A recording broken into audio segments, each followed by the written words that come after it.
GP Hongaria seperti menjadi surga bagi mereka yang suka dengan perkembangan teknologi di mobil Formula One, dengan banyaknya upgrade-upgrade canggih yang dikeluarkan tim.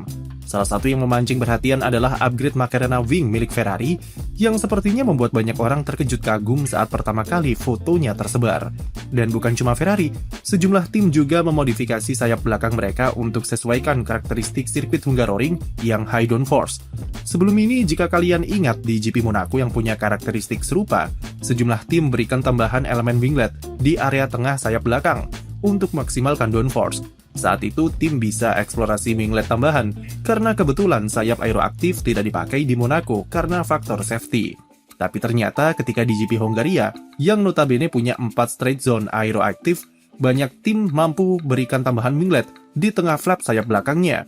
Termasuk salah satunya adalah Ferrari yang punya mekanisme bukaan sayap unik dari Macarena Wing. Ternyata juga bisa berikan winglet ekstra di tengah sayap belakangnya untuk optimalkan downforce.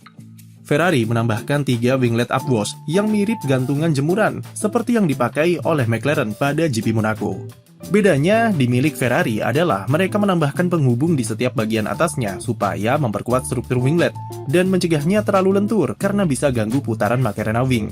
Oleh karena itu, meski menambah elemen sayap tambahan di tengah, Ferrari masih bisa operasikan Macarena Wing-nya tanpa masalah apapun.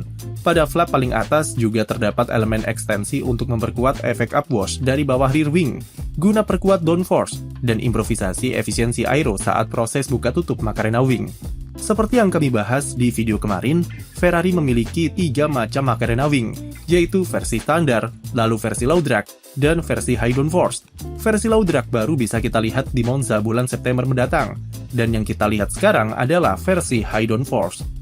Sesuai versinya, upgrade Macarena ini berfungsi untuk optimalkan downforce saat proses pengereman dan menikung, mengingat sirkuit Hungaroring punya banyak tikungan yang menuntut kekuatan downforce belakang. Model winglet semacam ini punya fungsi spesifik untuk menghasilkan upwash yang akan perkuat efek downforce yang dihasilkan oleh sayap belakang secara keseluruhan saat flapnya ditutup. Efeknya juga akan berlipat karena aliran upwash ini akan bergabung dengan udara buangan dari diffuser serta bawah sayap belakang itu sendiri. Memang, pengorbanannya adalah efek Macarena Wing di lurusan akan berkurang, karena drag yang dihasilkan otomatis makin besar. Tapi mayoritas tim juga memakai tambahan elemen winglet dan cascade yang kurang lebih sama tujuannya, sehingga performa lurusan di Hungaroring tidak akan sekrusial sirkuit-sirkuit lain.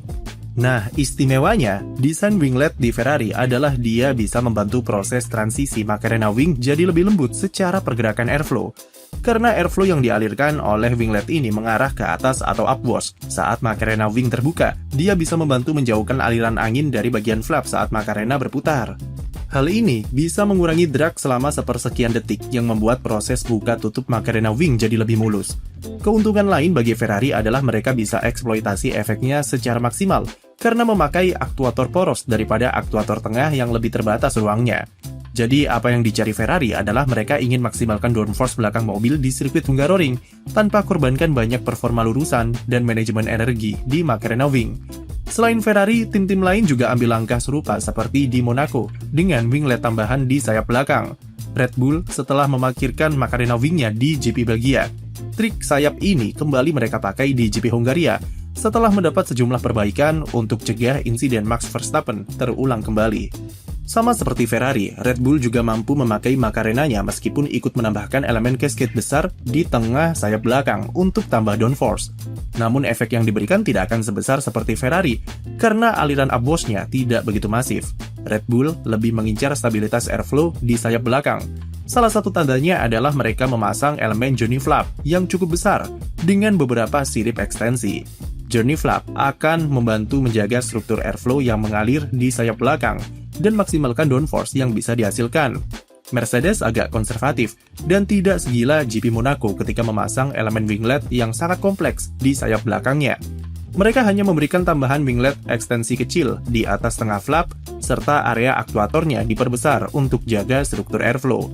Mercedes tak bisa memasang elemen kompleks seperti di Monaco, karena akan mengganggu aeroaktif sayap belakangnya, dan tidak memungkinkan untuk mendesain ulang aktuatornya.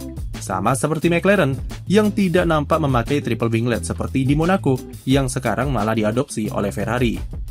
McLaren kemarin pada sesi latihan bebas pertama akhirnya menjajal Macarena Wing versinya sendiri sebagai eksperimen sementara sebelum dipakai reguler setelah jeda musim panas.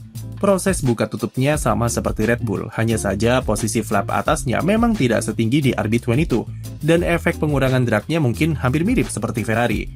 Paling impresif sebenarnya adalah Haas, karena mereka memasang elemen cascade aero yang sangat besar dan memanjang sampai ke ujung flap. Tapi sayap belakangnya masih bisa membuka aero aktif secara normal, dengan modifikasi di bagian aktuator supaya bisa fleksibel dengan elemen aero tambahannya. Paling radikal tentu adalah Aston Martin dengan bentuknya yang seperti arit. Cara membuka aero aktifnya sendiri normal, hanya saja desain ini memang diperuntukkan untuk optimalisasi downforce dari aliran airflow yang diperhalus di flapnya. Selain itu, ada juga winglet kecil tepat di belakangnya sebagai ekstensi flap sayap untuk perkuat efek upwash. Dampaknya terhadap downforce mungkin cukup minimal, tapi Newey jelas berikan interpretasi baru untuk seimbangkan antara kebutuhan drag dengan efisiensi airflow di sayap belakang.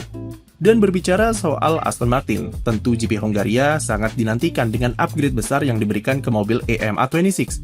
Total, 16 upgrade komponen baru dipasang ke mobil Fernando Alonso dan Aston Martin untuk dongkrak performa EMA26 di sirkuit, supaya terlepas dari jeratan papan bawah.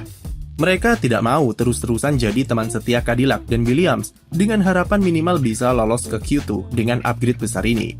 Meski masih memakai sasis yang sama, hampir semua bagian permukaan aerodinamika dan mekanikal mobil dirombak total untuk perbaiki struktur airflow, serta yang utama adalah memangkas bobot mobil sampai 10 kg. Modifikasi paling besar ada di area sidepod dengan desain inlet yang semakin ramping dan membentuk area undercut yang sangat masif untuk memasuk airflow sebanyak mungkin ke area floor sampai ke belakang. Desain ekstrim ini jelas adalah ciri khas dari Adrian Newey, yang tentu resikonya adalah mesin Honda itu sendiri yang harus bertahan dengan sistem pendinginan yang minim. Pengorbanannya adalah lubang radiator exit di mobil harus dibuka cukup banyak untuk bantu pendinginan mesin. Selain itu, suspensi belakangnya juga semakin ekstrim, dengan komponen upper leg yang semakin tinggi untuk menambah efek aerodinamika dan perkuat efek downforce di area diffuser keseluruhan. Sayangnya, suspensi jadi perhatian di sesi FP1 dengan insiden Lance Stroll yang alami kerusakan suspensi belakang dan harus absen pada sesi latihan bebas kedua. Meskipun Newey klarifikasi bahwa elemen suspensi yang rusak di mobil Stroll adalah spesifikasi yang lama, tapi tim memutuskan untuk merombak keseluruhan suspensi Stroll untuk cegah kejadian serupa terulang. Dan karena suku cadang komponen barunya terbatas, tim terpaksa berikan Stroll komponen lama.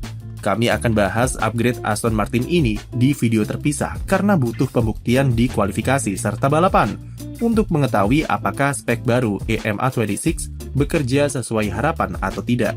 Tapi dari pengamatan di sesi latihan bebas, handling mobil menunjukkan perbaikan dan lebih stabil daripada spek sebelumnya. Sekian video dari kami, jangan lupa beri like dan subscribe untuk konten F1 lainnya.